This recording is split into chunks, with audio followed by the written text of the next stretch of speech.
Olá, tudo bem?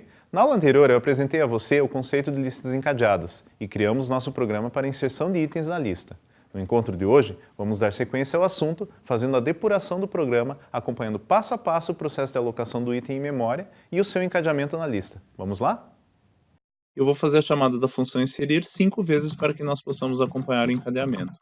Um breakpoint aqui, vamos executar então.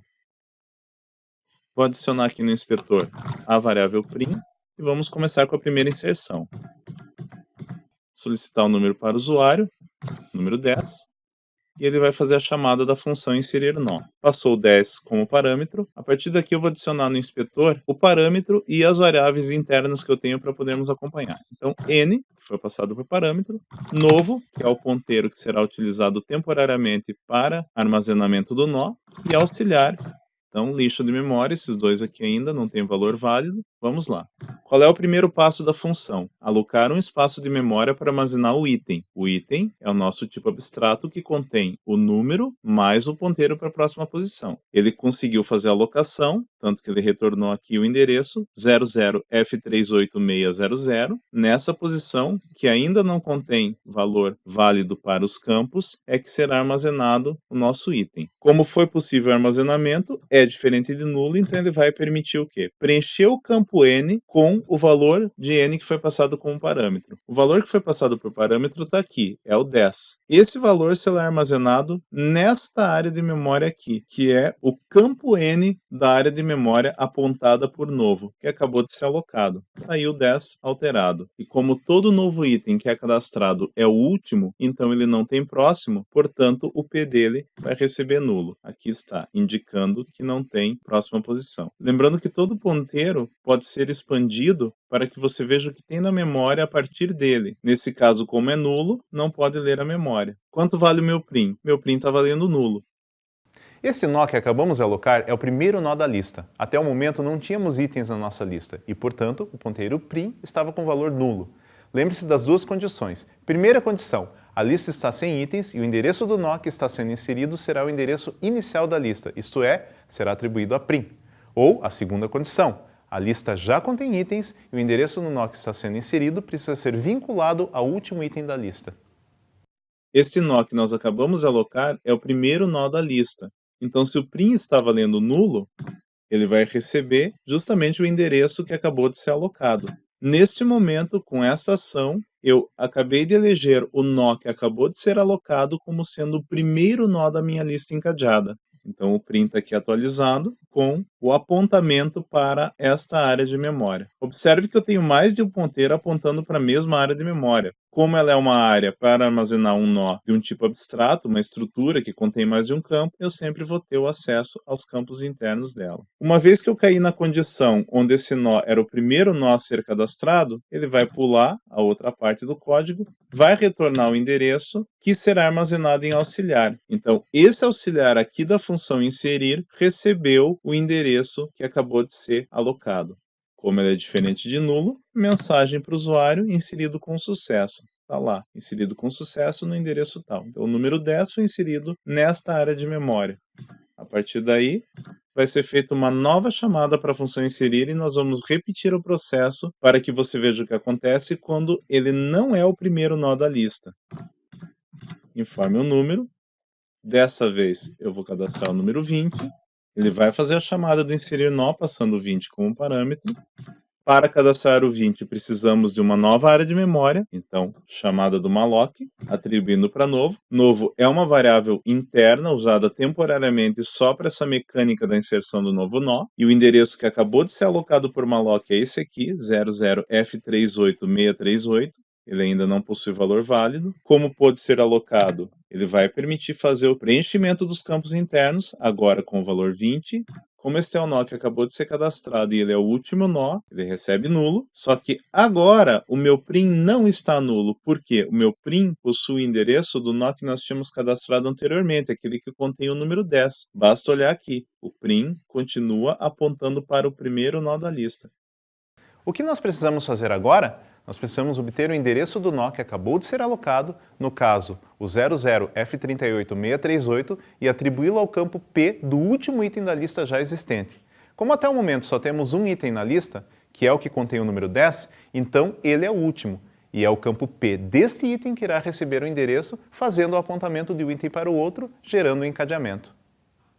Então, como o prim não é nulo, ele vai percorrer a lista. Então, para iniciar o percurso da lista, auxiliar inicia com prim e eu faço a verificação. Auxiliar, que é esse endereço de memória, tem o P diferente de nulo? Não, é igual a nulo. Por quê? Claro, se eu só tinha um nó cadastrado até então, o primeiro é o último nó. Então, ele já para o processo aqui e vai jogar o novo que é o nó que contém o número 20 em memória. O endereço dele será colocado no campo P do auxiliar, que nesse momento é o prim.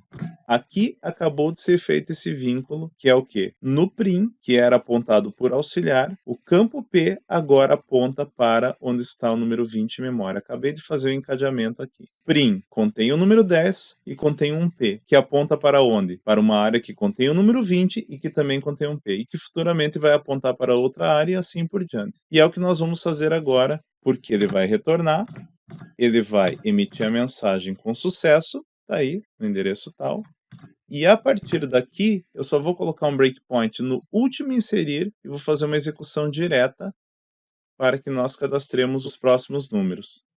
30, 40, está aí. E agora ele para porque ele está para fazer a inserção dos 50. Então vamos lá para ver como que ficou. Depois dessa execução, observe aqui, eu vou abrir o prim. Eu tinha lá o endereço inicial, 00F38600, contendo o número 10, que aponta para um próximo endereço, que é onde está o 20, que aponta para um próximo endereço, que é onde está o 30, que aponta para um próximo endereço, que é onde está o 40, que neste momento é o último da lista. Então o 40 foi o último que foi cadastrado até aqui. Eu estou para inserir os 50 e a minha lista encadeada é formada dessa forma aqui. Vamos inserir os 50 para fechar o nosso programa. Informe o número 50, ele vai fazer a chamada, ele vai alocar o espaço, encolher aqui o prim, então está aqui o novo, acabou de alocar esse espaço, essa área de memória, foi possível, então ele vai preencher o campo N com os 50, vai preencher o próximo com nulo, porque ele é o último nó que foi alocado. O prim já há tempos não é mais nulo, pois ele contém lá o endereço da primeira posição, que é onde foi cadastrado o número 10. Então ele vai cair no else. Com mais elementos na lista, agora é mais fácil você entender a mecânica do encadeamento. O item que acabou de ser alocado precisa ser vinculado ao último item da lista. Então, para que isso ocorra, precisamos alterar o campo P do último elemento da lista com o endereço do novo nó. Porém, não existe nenhum ponteiro que guarde de forma estática o endereço do último elemento. Portanto, só é possível acessá-lo em memória percorrendo toda a lista a partir do primeiro elemento, cujo endereço é armazenado por ponteiro estático prim. Aí entra o ponteiro auxiliar, que vai iniciar com o endereço apontado por prim e a partir dele ir passando de nó em nó até chegar ao final da lista, ou seja, receber o endereço do último nó. De posse do endereço do último nó, será possível fazer a atualização do ponteiro P daquela área de memória. Observe. Então a minha variável auxiliar vai receber prim, está aqui. Ela está valendo esse endereço de memória, que é o da primeira posição. Pergunto, o que está nesse endereço de memória é o último nó? O P dele é nulo? Não. O P dele tem coisa cadastrada porque justamente faz referência ao 20. Então, o que eu tenho que fazer? Passar para o próximo elemento. E isso é feito pegando o endereço que está no P, que é o endereço 00F38638, e jogando no próprio auxiliar. Então, ela é uma variável que ela vai tendo o seu valor sendo substituído para poder andar, para poder percorrer a lista.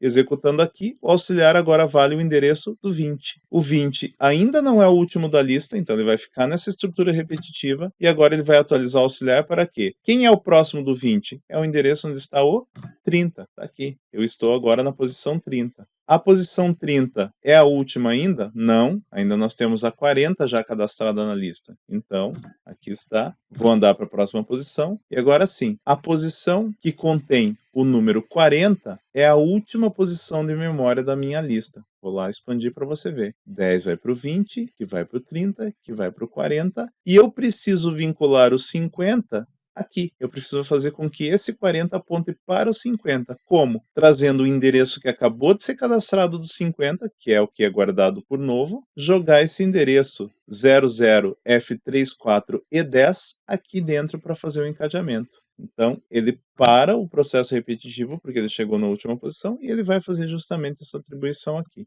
Fez a atribuição, acabou de vincular o 50, e o 50 passa a ser o último, e assim por diante.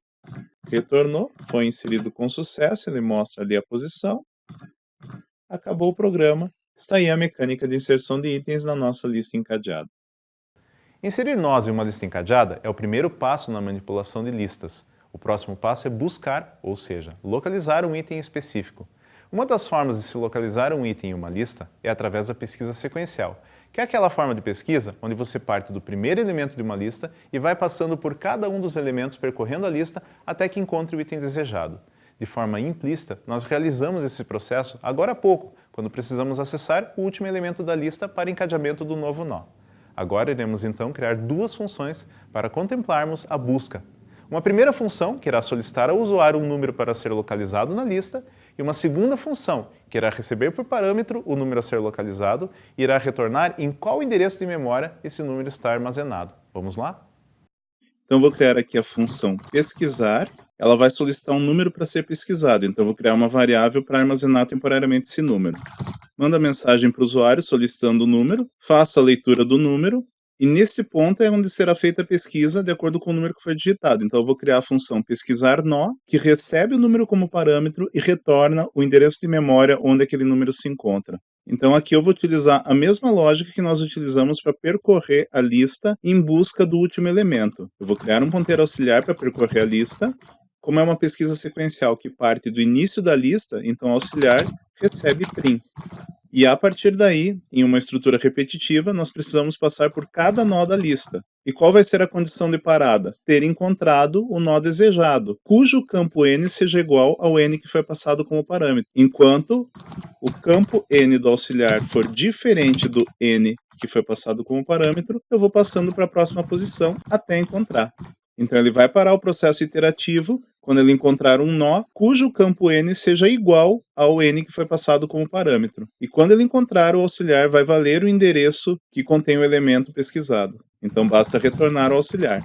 E se o elemento pesquisado não estiver na lista, vai chegar um momento em que o auxiliar vai chegar em nulo e ele vai tentar acessar um campo n da posição nulo e o programa vai retornar um erro. Então lembrando, a pesquisa sequencial exerce iteração enquanto eu não encontrar o elemento desejado e eu não chegar no final da lista. Então eu vou colocar aqui a outra condição, que é auxiliar ser diferente de nulo em uma conjunção. Enquanto eu não chegar no final da lista e eu não encontrar o elemento que eu quero, eu vou passando para o próximo item. Só existem duas situações na qual essa iteração vai parar. Ou porque ele encontrou o item, que nós acabamos de verificar, e daí ele vai retornar o endereço onde está o item, ou porque ele não encontrou, e nesse caso, auxiliar vale nulo, ele retorna nulo. Então está pronta a minha função pesquisar nó, vamos fazer uso dela lá na pesquisar. Vou criar um ponteiro auxiliar aqui para receber o retorno da pesquisa. Auxiliar vai receber o retorno da função pesquisar nó, em que eu passo n como parâmetro. Então, o auxiliar vai receber um endereço válido porque ele encontrou o item pesquisado, ou ele vai receber nulo porque o item não consta na lista. Se o auxiliar for diferente de nulo, significa que ele encontrou o item. Caso contrário, número não encontrado. Fácil, não? Usando a mesma lógica, você pode listar todos os elementos de uma lista. Basta percorrer toda a lista e, de forma incondicional, mostrar os valores dos campos de cada nó. No nosso próximo encontro, eu vou ensinar a você a remover itens de uma lista encadeada. Fico te aguardando. Um grande abraço e até lá!